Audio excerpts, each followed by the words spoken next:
Degree প্রথম বর্ষ পরীক্ষার ফল প্রকাশ। সবাইকে শুভেচ্ছা। আপনারা দেখছেন দৈনিক শিক্ষা.com, সঙ্গে আছি আমি শারমি সুলতানা। জাতীয় বিশ্ববিদ্যালয় 2024 খ্রিস্টাব্দের ডিগ্রি প্রথম বর্ষ পরীক্ষার ফল প্রকাশিত হয়েছে। আজ বিকেল 3টা থেকে এই ফল বিশ্ববিদ্যালয়ের ওয়েবসাইটে দেখা যাবে। শনিবার জাতীয় বিশ্ববিদ্যালয়ের ওয়েবসাইটে প্রকাশিত এক বিজ্ঞপ্তিতে তথ্য জানা যায়। বিজ্ঞপ্তিতে আরও জানানো হয়, একাডেমিক কাউন্সিল ও সিন্ডিকেটের অনুমোদন সাপেক্ষে এই ফল আজ বিকেল 3টায় প্রকাশ করা হয়েছে।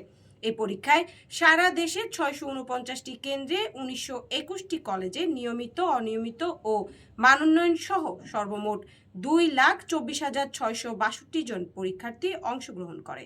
গড় উত্তীর্ণের হার 90.29%।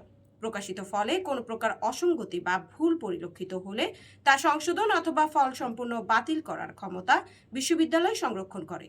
বিস্তারিত দেখতে পাবেন শিক্ষা বিষয়ক দেশের একমাত্র পূর্ণাঙ্গ ডিজিটাল পত্রিকা দৈনিক শিক্ষা.com-এ। ধন্যবাদ সবাইকে।